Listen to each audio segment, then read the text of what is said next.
എല്ലാവർക്കും സ്വാഗതം. ഈ റിവ്യൂ ഇഷ്ടപ്പെടുവാണെങ്കിൽ ഒന്ന് ലൈക്ക് ചെയ്തും സബ്സ്ക്രൈബ് ചെയ്തും സപ്പോർട്ട് ചെയ്യണേ. അപ്പോൾ മുത്തശ്ശൻ നയനെ കാണാൻ വേണ്ടി അമ്പലത്തിലേക്ക് പോവുകയാണ്. അതിന് മുമ്പ് റെഡി ആകുമ്പോൾ മുത്തശ്ശൻ വന്നിട്ട് ചോദിക്കാം എവിടെ പോകുവാണ് എന്ന്. അന്നേരം മുത്തശ്ശൻ പറയും നമ്മളെ കുടുംബക്ഷേത്രം വരെ പോവുകയാണ് എന്ന് പറയുമ്പം അയ്യോ എന്നോട് പറയുമായിരുന്നെങ്കിൽ ഞാനും വരികയില്ലായിരുന്നു എന്നാണ് മുത്തശ്ശി ചോദിക്കുന്നത്. അന്നേരം താനിപ്പോൾ കൂടെ വന്നാൽ ശരിയാകുകയില്ല, തനിക്ക് കാലുവേദനയൊക്കെ ഉള്ളതല്ലേ, അതുകൊണ്ട് പിന്നെ കൊണ്ടുപോകാമെന്ന് പറയുമ്പം അങ്ങനെയൊന്നുമില്ല ഞാനും വരായിരുന്നു എന്ന് പറയും. പിന്നെ മുത്തശ്ശിക്ക് ചെറിയൊരു സംശയം, മുത്തശ്ശൻ പെട്ടെന്ന് റെഡിയായി പോകുന്നത് കൊണ്ട് വേറെ എന്തെങ്കിലും ഉദ്ദേശമുണ്ടോ എന്നൊക്കെ ചോദിക്കും. അന്നേരം ഏതായാലും പോയിട്ട് വന്നിട്ട് ബാക്കി കാര്യങ്ങളൊക്കെ പറയാം എന്ന് പറഞ്ഞ് മുത്തശ്ശൻ അവിടുന്ന് പോവാണ്. അതേസമയം ഇവിടെ നയനയും അമ്പലത്തിൽ പോകണമെന്നൊക്കെ ആദർശനോട് പറഞ്ഞല്ലോ. അതുകൊണ്ട് തന്നെ ആദർശം നയനെ ഒന്ന് ഉപദേശിക്കുന്നുണ്ട്. എന്തെങ്കിലും ബുദ്ധിമുട്ടുണ്ടെങ്കിൽ എന്നെ വിളിക്കണം, നിനക്ക് എന്തെങ്കിലും ബുദ്ധിമുട്ടുണ്ടെങ്കിൽ എന്നെ വിളിച്ച് പറയേണ്ട കാര്യമുള്ളൂ, ഇത് നേരെ എന്തിനാ അവിടെ വീട്ടിലുള്ളവരെ വിളിച്ച് ബുദ്ധിമുട്ടിക്കുന്നത്, മുത്തശ്ശിക്കും അമ്മയ്ക്കും ഒക്കെ ടെൻഷൻ ആകിയല്ലേ എന്നൊക്കെ ചോദിക്കുമ്പം അത് ഇന്നാൾ വിളിച്ച് പറഞ്ഞത് മുത്തശ്ശി ഇങ്ങോട്ട് വിളിച്ചപ്പോൾ ഞാൻ പറഞ്ഞതേ ഉള്ളൂ, അല്ലാതെ ഞാൻ അങ്ങോട്ട് വിളിച്ച് പറഞ്ഞതല്ല എന്ന് പറയുമ്പോൾ അങ്ങനെ വിളിച്ചാലും അവരോടൊന്നും പറയണ്ട, എന്നോട് പറഞ്ഞാൽ മതി, അല്ലെങ്കിൽ ഇവിടെ ദാമോട്ടനുണ്ട്, എലിസബത്ത് ചേച്ചിയുണ്ട്, അവരോട് ആരെങ്കിലും പറയണം, അല്ലാതെ അവരെ ബുദ്ധിമുട്ടിക്കില്ലെന്ന് പറയും. ഇനി അങ്ങനെ ശ്രദ്ധിച്ചോളാം എന്ന് പറയുന്നുണ്ട്. പിന്നെ കാവിലേക്ക് പോകുമ്പോൾ എലിസബത്തിനെയും കൂട്ടി പോകണം എന്നും പറഞ്ഞിട്ടുണ്ട് കേട്ടോ. എല്ലാം കഴിഞ്ഞ് ആദർശ് ഇറങ്ങുവാണ്. എന്നിട്ടും ആദർശ് പറയുന്നുണ്ട് എന്തെങ്കിലും ബുദ്ധിമുട്ടുണ്ടാവുകയാണെങ്കിൽ എന്തെങ്കിലും ആവശ്യമുണ്ടെങ്കിൽ എന്നെ വിളിച്ചാൽ മതി, ഞാൻ ഓടി വന്നോളാം എന്നും പറഞ്ഞിട്ട് ആദർശ് അവിടെ നിന്ന് പോകുന്നത്. അത് കഴിയുമ്പോൾ എലിസബത്ത് ചേച്ചി കൂടെ വരില്ലെന്ന് ചോദിക്കുമ്പോൾ ചേച്ചി റെഡി ആയിക്കൊണ്ടിരിക്കുക, ഇപ്പോൾ വരുമെന്ന് പറയും. ആദർശ് പോയി കഴിയുമ്പോഴേക്കും ചേച്ചി ഇറങ്ങി വരുവേ. എന്നിട്ട് ഏതമ്പലത്തിലേക്കാണ് പോകുന്നത് എന്ന് ചോദിക്കുമ്പം ഇങ്ങനെ കുടുംബക്ഷേത്രത്തിലേക്കാണ് പോകുന്നത് എന്ന് പറയും. അതൊരു കാവല്ലേ, ഇത്തിരി ദൂരെയല്ലേ അത്, അവിടെ വരെ ഇപ്പോൾ യാത്ര ചെയ്യണോ എന്ന് ചോദിക്കുമ്പം എനിക്ക് പോകണം, പോയില്ലേ ശരിയാകിയല്ല എന്ന് നയന പറയും. നേരം വീണ്ടും ചോദിക്കുന്നുണ്ട് ആരെ കാണാനാ മോള് പോകുന്നത്, അമ്പലത്തിലേക്ക് തന്നെയാണോ വേറെ ആരെങ്കിലും കാണാനാണോ എന്നൊക്കെ ചോദിക്കുമ്പോൾ അതൊക്കെ അവിടെ ചെല്ലുമ്പോൾ അറിയാം എന്ന് പറയുക നയന.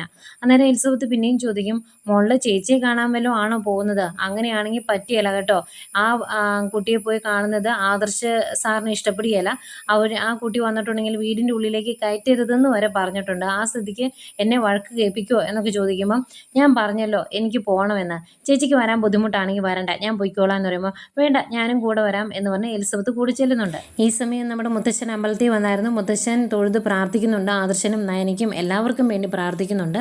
അന്നേരമാണ് ഇവർ അങ്ങോട്ട് ചെല്ലുന്നത്. അന്നേരം മുത്തശ്ശനെ കാണുമ്പോഴേക്കും ദേ മൂർത്തി സാറ് നിൽക്കുന്നു എന്ന് എലിസബത്ത് പറയും. അന്നേരം നയന പറയുന്നുണ്ട് ഈ മൂർത്തി സാറ് പറഞ്ഞിട്ട് തന്നെയാണ് നമ്മൾ ഇങ്ങോട്ട് വന്നത് എന്ന്. അന്നേരം ഭയങ്കര സന്തോഷമാകുന്നുണ്ട് കേട്ടോ എലിസബത്തിന്. ഏതായാലും മുത്തശ്ശൻ നയനയുടെ അടുത്തോട്ട് വരുന്നു, എന്നിട്ട് സംസാരിക്കുന്നുണ്ട്. ആദ്യമേ പോയി ദേവിയെ തൊഴുത് പ്രാർത്ഥിച്ചിട്ട് വരാൻ പറയുന്നു. അങ്ങനെ നയന പ്രാർത്ഥിക്കാനായിട്ട് അങ്ങോട്ട് പോയി കഴിയുമ്പം എലിസബത്ത് മുത്തശ്ശനോട് ചോദിക്കും ഇതെന്താ സാറേ ഈ നടക്കുന്നത് എന്ന് ചോദിക്കുമ്പം മുത്തശ്ശൻ പറയുവാണ് എൻ്റെ ആദർശിനേക്കാളും ബുദ്ധി കൂടിയ ആളാണ് നയനമോള്, അതുകൊണ്ട് എത്ര ഒളിപ്പിച്ചു വെച്ചിട്ടും അവൾ കാര്യങ്ങളൊക്കെ കണ്ടുപിടിച്ചു, ആ സ്ഥിതിക്ക് കാര്യങ്ങളൊക്കെ തുറന്നു പറഞ്ഞേക്കാം എന്ന് തീരുമാനിച്ചു എന്ന് പറയുന്നു. ഏതായാലും നയന തൊഴുതിട്ട് വന്നു കഴിയുമ്പം എലിസബത്തിനോട് മുത്തശ്ശൻ പറയും ഞങ്ങൾക്ക് കുറച്ച് കാര്യങ്ങൾ സംസാരിക്കാനുണ്ട്, എലിസബത്ത് ഒന്ന് കുറച്ച് നേരം മാറി നിൽക്കാവോ എന്ന് ചോദിക്കും. അങ്ങനെ എലിസബത്ത് അങ്ങ് മാറി നിന്ന് കഴിയുമ്പം മുത്തശ്ശൻ പറയുന്നുണ്ട് അന്ന് ഹോസ്പിറ്റലിൽ വെച്ച് കണ്ടപ്പോൾ മോളോട് നല്ല രീതിയിൽ സംസാരിക്കണം എന്നൊക്കെ ഉണ്ടായിരുന്നു എനിക്ക്, പക്ഷേ സാധിച്ചില്ല. നിങ്ങൾ ആ വീട് വിട്ടു പോയതിന് ശേഷം ഒത്തിരി മാനസിക സമ്മർദ്ദം മുത്തശ്ശനുണ്ടായിട്ടുണ്ട്, അതെല്ലാം ഒതുക്കി വെച്ച് ഞാൻ ഈ രീതിയിൽ നിങ്ങളുടെ മുമ്പിൽ നിൽക്കുന്നത് ആദർശിന് നമ്മുടെ ശത്രുക്കളെ കണ്ടെത്താനുള്ള ഊർജം ചോർന്നു പോകാതിരിക്കാനാണ്. അവൻ്റെ മനസ്സിൽ വാശി തോന്നണം, അങ്ങനെ അവൻ മുന്നോട്ട് പോകണം, ആ രീതിയിൽ കാര്യങ്ങളൊക്കെ മുന്നോട്ട് പോയാൽ മാത്രമേ നമ്മുടെ കമ്പനി പൂർവാധികം ശക്തിയോടെ പഴയ രീതിയിലേക്ക് എത്തുള്ളൂ, അതിനു വേണ്ടിയായിരുന്നു എന്നൊക്കെ ഓരോ കാര്യങ്ങൾ ഇങ്ങനെ പറഞ്ഞു കൊടുക്കുന്നുണ്ട്. അതെല്ലാം കേട്ട് കഴിയുമ്പോൾ നയനിക്ക് അത് ശരിയാണ് എന്ന് തോന്നുന്നു. അന്നേരം കുഴപ്പമില്ല മുത്തശ്ശ, എനിക്കിപ്പോഴാണ് ഒരു ആശ്വാസമായത് എന്ന് പറയുന്നുണ്ട്. അതുപോലെ നയനയുടെ 3-ാം മാസ ചടങ്ങിന് മുത്തശ്ശി ഫോട്ടോസും വീഡിയോസും ഒക്കെ എടുത്തത് മുത്തശ്ശിന് വേണ്ടിയല്ലേ എന്നൊക്കെ ചോദിക്കുമ്പോൾ അതെ ഞാൻ പറഞ്ഞിട്ട് തന്നെയാണ് അയാൾ അതെല്ലാം ചെയ്തത് എന്നും പറയുന്നു. ഏതായാലും നമുക്കൊരു ശത്രുവുണ്ട്, ആ ശത്രു ആരാണ് എന്ന് ആദർശ് കണ്ടുപിടിക്കട്ടെ, അവനെക്കൊണ്ട് അത് സാധിക്കും, അതുകൊണ്ട് തന്നെ അവനെ മോള് ചൂട് പിടിപ്പിച്ചുകൊണ്ടിരിക്കണം. ഈ കാര്യങ്ങളൊന്നും നമ്മൾ തമ്മിൽ കണ്ടതും സംസാരിച്ചതുമായ കാര്യങ്ങളൊന്നും ആദർശനോട് തുറന്നു പറയരുത്.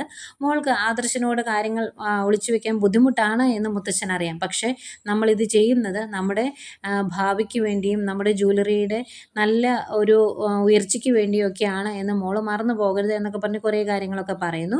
അതിനുശേഷം എലിസബത്തിനെ അടുത്തോട്ട് വിളിക്കുന്നുണ്ട്. അന്നേരം മുത്തശ്ശൻ പറയും എലിസബത്തിനെയും ദാമുവിനെയും ഒക്കെ നിർത്തിയത് ഞാനാണ് എന്ന്. അന്നേരം നയന പറയും എനിക്ക് ആ കാര്യത്തിലൊക്കെ സംശയം ഉണ്ടായിരുന്നു, കുറേ ദിവസങ്ങളായിട്ട് ഇതിൻ്റെ എല്ലാം പുറകെയാണ് ഞാൻ, അതുകൊണ്ടാണ് ഈ സത്യത്തിലേക്ക് എനിക്ക് എത്താൻ സാധിച്ചത് എന്നും പറയുന്നു. എന്തായാലും അവർ ഭയങ്കര സന്തോഷത്തോടെ സന്തോഷത്തോടെ എല്ലാ കാര്യങ്ങളും തുറന്ന് സംസാരിച്ചതിന് ശേഷമാണ് അമ്പലത്തിൽ നിന്ന് പോരുന്നത്. അതുപോലെ മുത്തശ്ശൻ പിരിയുന്നതിന് മുമ്പ് എടുത്തു പറയുന്നുണ്ടായിരുന്നു, അഭിയെപ്പോലെ ഒരു ദുഷ്ടനെ ആ വീട്ടിൽ നിലനിർത്തുന്ന ഞാൻ ഒരിക്കലും ആദർശിനെ അവിടുന്ന് ഇറക്കി വിടുകയില്ല. നിങ്ങൾ പോന്നപ്പോൾ ഒരുപാട് സങ്കടം തോന്നിയായിരുന്നു എനിക്ക് എന്ന് ഞാൻ പറഞ്ഞല്ലോ. ആദർശിൻ്റെ തോൽവി എനിക്ക് ഒരിക്കലും സഹിക്കാൻ സാധിക്കില്ല. അവൻ ജയിക്കണം. അവൻ എന്നും തല ഉയർത്തിപ്പിടിച്ച് നിൽക്കണം. അതാണ് മുത്തശ്ശൻ്റെ ആഗ്രഹം. നിങ്ങൾ രണ്ടുപേരും ഇല്ലാതെ മുത്തശ്ശന് മുന്നോട്ട് ജീവിക്കാനേ സാധിക്കുകയില്ല. മുത്തശ്ശൻ നിങ്ങളെ രണ്ടുപേരെയും ആ കുടുംബത്തിൽ ആഗ്രഹിക്കുന്നുണ്ട്. അത് എത്രയും പെട്ടെന്ന് നടക്കട്ടെ എന്നൊക്കെ പറഞ്ഞിട്ടാണ് പോകുന്നത്. പിന്നെ ആദർശിനെയാണ് കാണിക്കുന്നത്.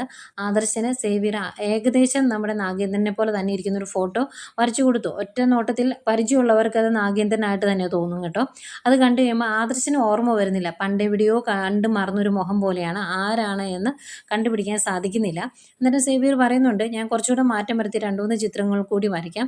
അന്നേരം മുഖം ഏതാണ് എന്ന് ഓർത്തെടുക്കാൻ സാധിച്ചേക്കും എന്നും പറയുന്നുണ്ട്. ഏതായാലും ഇവിടെ വരെ എത്തിയതുകൊണ്ട് ഇനി അവരുടെ ശത്രുവിലേക്ക് അവർക്ക് എത്രയും പെട്ടെന്ന് എത്താൻ സാധിക്കുമായിരിക്കും എന്നൊക്കെ ആദർശ് പറയുന്നു. കൂടെ നമ്മുടെ മാളവികയും ഉണ്ട് കേട്ടോ. മാളവികയും ആ ഫോട്ടോസൊക്കെ കാണുന്നുണ്ട്. ഏതായാലും ഒന്നുകൂടി ഒന്ന് മാറ്റി വരച്ചു നോക്ക്, നമുക്ക് അന്നേരം ആളെ തിരിച്ചറിയാൻ പറ്റുമോ അറിയാലോ എന്നൊക്കെ പറഞ്ഞിട്ടാണ് ആദർശ് സേവ്യറിൻ്റെ അടുത്ത് നിന്ന് പോരുന്നത്. അതുപോലെ പിന്നീട് നയനെ കാണിക്കുന്നുണ്ട്. നയന വീട്ടിൽ വന്നതിന് ശേഷം ഭയങ്കര സന്തോഷത്തിലാണ്. മുത്തശ്ശൻ ആദർശനോട് ദേഷ്യമൊന്നും ഇല്ല എന്നും ആദർശൻ്റെ വിജയത്തിന് വേണ്ടിയാണ് മുത്തശ്ശൻ ഇതൊക്കെ ചെയ്യുന്നത് എന്നും അറിഞ്ഞ ഒരു സന്തോഷത്തിൽ നയന ഇരിക്കുമ്പോഴാണ് അങ്ങോട്ടേക്ക് ആദർശ് വരുന്നത്. എന്നിട്ട് ആദർശ് ചോദിക്കും, ഇന്നെന്താ മുഖത്ത് നല്ലൊരു സന്തോഷം, മുഖത്ത് ഇത്തിരി വെട്ടം വീണിട്ടൊക്കെ ഉണ്ടല്ലോ എന്നിങ്ങനെ പറയുന്നു. അന്നേരം ഒന്നുമില്ല, അമ്പലത്തിൽ പോയിട്ട് വന്നതല്ലേ അതുകൊണ്ടായിരിക്കും എന്ന് പറയുവാണ്. അന്നേരം ആദർശ് നയനോട് പറയുന്നുണ്ട്, സേവ്യർ ഇന്നൊരു ഫോട്ടോ ഒരു ചിത്രം വരച്ച് കാണിച്ചു. ആ ആളെ എനിക്ക് ഓർമ്മ വരുന്നില്ല. ഇതിനു മുമ്പും പലപ്പോഴും നമ്മുടെ കമ്പനിയിൽ നിന്ന് പലരെയും നമ്മൾ പുറത്താക്കിയിട്ടുണ്ട് കള്ളത്തരം കാണിച്ചതിൻ്റെ പേരിൽ. അങ്ങനെ ഒരാളാണോ എന്നായിരുന്നു എൻ്റെ സംശയം. പക്ഷെ ഞാൻ MD ആയിരിക്കുന്ന സമയത്തല്ല ഇയാളെ പുറത്താക്കിയേക്കുന്നത്, അല്ലെങ്കിൽ ഇയാളുമായിട്ട് എന്തെങ്കിലും പ്രശ്നം ഉണ്ടായിട്ടുള്ളത് എന്ന് എനിക്ക് തോന്നുന്നു. കാരണം എനിക്ക് ആ മുഖം അങ്ങ് ഓർത്തെടുക്കാൻ പറ്റുന്നില്ല. ചിലപ്പോൾ മുത്തശ്ശനെ കാണിച്ചാൽ മുത്തശ്ശൻ അത് കണ്ടുപിടിക്കാൻ സാധിച്ചേക്കുമെന്ന് ആദർശ് പറയുന്നുണ്ട്. അന്നേരം നയനി ചോദിക്കും, എങ്കിൽ നമുക്ക് ആ കാര്യങ്ങൾ ചെയ്താലോ എന്ന് ചോദിക്കുമ്പോൾ, അതെങ്ങനെയാണ് മുത്തശ്ശൻ്റെ അടുത്തേക്ക് നമ്മളെ അടുപ്പിക്കുമോ? ഇല്ലല്ലോ. അതുകൊണ്ട് അത് സാധിക്കുകയില്ല. ഇനിയിപ്പം മുത്തശ്ശനെ കാണിക്കുന്ന പരിപാടി നടക്കുകയില്ലാത്തതുകൊണ്ട് ഞാൻ ആ വഴിക്ക് പോകുന്നില്ല എന്ന് പറയുവാണ്. കൊള്ളാം, അതാകുമ്പോൾ നമുക്ക് ഈ കേസ് ഒരു 2 മാസത്തോടെ വലിച്ചു നീട്ടാൻ പറ്റുമല്ലോ. സ്വാഭാവികമായിട്ട് ആദർശന് വേണമെങ്കിൽ ഈ ചിത്രങ്ങൾ അനിയുടെ കയ്യിൽ കൊടുക്കാം. എന്നിട്ട് മുത്തശ്ശനുമായിട്ട് ബന്ധപ്പെട്ട് മുത്തശ്ശൻ അറിയാവുന്ന ആളാണോ എന്ന് ചോദിക്കാം. അല്ലെങ്കിൽ മുത്തശ്ശൻ നയനോട് പറഞ്ഞാൽ വിട്ടത്, നയന എപ്പോഴും ആദർശന് കൂടെ നടക്കണം, അവനെ ഒന്ന് ചൂട് പിടിപ്പിച്ചുകൊണ്ടിരിക്കണമെന്ന്. ആ ഫോട്ടോ ഒന്ന് കാണിക്കാവോ എന്ന് ചോദിച്ചിട്ട് ആ ഫോണിലെടുത്തിട്ട് മുത്തശ്ശൻ അയച്ചു കൊടുത്താലും മതിയല്ലോ. 2 ഓപ്ഷനുണ്ട്. പക്ഷേ 2 പേരും അത് ചെയ്യുന്നില്ല കേട്ടോ. ഏതായാലും നയന ആദർശിനെ ഒന്ന് മോട്ടിവേറ്റ് ചെയ്യുന്നുണ്ട്. നമുക്ക് അടുത്ത ഓണം ആകുമ്പം AN ജ്വല്ലറിയുടെ മുകളിലേക്ക് എത്തണം, അതിന് വേണ്ടതൊക്കെ ആദർശേട്ടൻ ചെയ്യണം, അതുപോലെ പഴയ പ്രതാപത്തിലേക്ക് ആദർശേട്ടൻ തിരിച്ചു വരണം എന്നൊക്കെ പറയുമ്പം, നിനക്ക് വീട്ടിലോട്ട് പോകാൻ ധൃതിയായില്ലേ, അതുകൊണ്ടാണല്ലേ എന്നൊക്കെ ആദർശ് ചോദിക്കുന്നുണ്ട്. ഏതായാലും ആദർശിന് പറ്റുന്ന രീതിയിൽ മാക്സിമം ട്രൈ ചെയ്യാം. വേറെ പല മാർഗ്ഗങ്ങളും ഉണ്ട്, അതൊക്കെ ഞാൻ നോക്കട്ടെ എന്നൊക്കെ പറഞ്ഞിട്ടാണ് ആദർശ് അവിടുന്ന് പോകുന്നത്. പിന്നീട് നന്ദുവിനെ കാണിക്കുന്നുണ്ട്. രാവിലെ എഴുന്നേറ്റതേ നന്ദുവിനെ അനി വിളിക്കുവാണ്. അന്നേരം നന്ദു പറയുന്നുണ്ട്, നീ ഇത്തിരി ഓവറാട്ടോ, ഈ രീതിയിൽ പോയിട്ടുണ്ടെങ്കിൽ നമുക്ക് ഇനി ഒരിക്കലും പരസ്പരം കാണാൻ വയ്യാത്ത രീതിയിലേക്ക് എത്തും, അതുപോലെ നമ്മളുടെ ഈ ബന്ധം തകർന്നു പോകും, അത് നീ ആയിട്ട് വരുത്തി വെക്കരുത് എന്നൊക്കെ പറയുമ്പം, നീ എന്തിനാ ഇങ്ങനെയൊക്കെ സംസാരിക്കുന്നത്? ഇന്നലെ രാത്രി ഒരുപാട് നല്ല സ്വപ്നങ്ങൾ കണ്ടാണ് ഞാൻ ഉറങ്ങിയത്, നിന്നെ കണ്ടിട്ട് തിരിച്ചു വന്നതുകൊണ്ട്. നീയും ഇന്നലെ എന്നെ കാണാൻ ആഗ്രഹിച്ചതല്ലേ, പിന്നെ എന്തിനാ നീ എന്നെ കുറ്റപ്പെടുത്തുന്നത് എന്ന് ചോദിക്കുമ്പോൾ, കാണാൻ ആഗ്രഹമൊക്കെ ഉണ്ട്, പക്ഷേ ഇത്തിരി കൺട്രോൾ ചെയ്യുവാണെങ്കിൽ ഈ രീതിയിലെങ്കിലും എവിടെയെങ്കിലുമൊക്കെ വെച്ച് നമുക്ക് കാണാം. പക്ഷേ നീ ഇത്തിരി ഓവറാകുന്നുണ്ട്, അത് പിടിക്കപ്പെട്ടിട്ടുണ്ടെങ്കിൽ പിന്നീട് ഒരിക്കലും നമുക്ക് കാണാൻ പറ്റില്ലാത്ത അവസ്ഥയിലേക്ക് എത്തും കേട്ടോ എന്നൊക്കെ പറയുന്നു. ഇവരിങ്ങനെ സംസാരിച്ചുകൊണ്ട് നിൽക്കുമ്പോഴാണ് അവന്തിക വരുന്നത് കാണുന്നത്. അന്നേരം അനി പറയും, ദേ അവന്തിക വരുന്നുണ്ട്, ഞാൻ പിന്നെ വിളിക്കാം എന്ന് പറഞ്ഞിട്ട് ഫോൺ കട്ട് ചെയ്യും. അന്നേരം അവന്തിക അടുത്ത് വന്നിട്ട് ചോദിക്കും, ഗേൾ ഫ്രണ്ട് ആണോ അതോ ബോയ് ഫ്രണ്ട് ആണോ? എന്നെ കണ്ടുകൊണ്ട് കട്ട് ചെയ്തുകൊണ്ട് ചോദിച്ചതാ, ഗേൾ ഫ്രണ്ട് ആയിരിക്കൂലേ എന്ന് ചോദിക്കുമ്പോൾ, അതിപ്പോൾ ആരാണെങ്കിലും നിനക്കെന്താ, നീ എന്തിനാ അതൊക്കെ അന്വേഷിക്കുന്നത് എന്ന് അനി ചോദിക്കും. അന്നേരം അവന്തിക ചോദിക്കും, നന്ദുവങ്ങാനും ആണോ എന്ന്. അന്നേരം അനി പിന്നെയും ചോദിക്കുവാണ്, നീ എന്തിനാ ഇതൊക്കെ അന്വേഷിക്കുന്നത്? ഇനിയിപ്പം ഞാൻ വിളിച്ചത് നന്ദുവിനെയാണ് എന്ന് അമ്മേനെയും അതുപോലെ വീട്ടുകാരെയും എല്ലാം അറിയിക്കുക, വെറുതെ കുടുംബകലഹം ഉണ്ടാകാൻ നിൽക്കരുത് എന്ന് അനി പറയുവാണ്. അന്നേരം അവന്തിക പറയുന്നുണ്ട്, ഞാൻ അതൊന്നും ചോദിക്കാനല്ല ഇപ്പം ഇങ്ങോട്ട് വന്നത്. ആ അനാമിക എങ്ങനെയെങ്കിലും ഒഴിവാക്കണ്ടേ, ഇത്തിരി കോമ്പൻസേഷൻ കൊടുത്താണെങ്കിലും അവളെ ഒഴിവാക്കുമല്ലേ വേണ്ടത്, നമുക്കിപ്പം പൈസയ്ക്ക് വലിയ ബുദ്ധിമുട്ടൊന്നും ഇല്ലല്ലോ എന്ന് അവന്തിക പറയുമ്പം അനു പറയുന്നുണ്ട്, അവൾക്ക് 1 രൂപ കോമ്പൻസേഷൻ കൊടുക്കാൻ എനിക്ക് താല്പര്യമില്ല. അതുപോലെ തന്നെയാണ് മുത്തശ്ശൻ്റെ കാര്യവും. അതുകൊണ്ട് ഞാൻ ആ വഴിക്ക് ചിന്തിക്കില്ല എന്ന് പറയുമ്പം എങ്ങനെയെങ്കിലും പൈസ കൊടുത്ത് അവളെ ഒഴിവാക്കാൻ നോക്കുക, അതല്ലേ അനിയേട്ട നല്ലത് എന്ന് അവന്തിക ചോദിക്കുവാണ്. എന്നിട്ട് ഇത്തിരി ദേഷ്യമൊക്കെ വരുന്നുണ്ട് കേട്ടോ എനിക്ക് അവന്തികയുടെ ചോദ്യം കേൾക്കുമ്പം. അതുകൊണ്ട് തന്നെ ഇത്തിരി ദേഷ്യത്തിൽ നിൽക്കുന്ന അനിയെ കാണിച്ചുകൊണ്ട് ഇന്നത്തെ കഥ അവസാനിക്കുന്നു.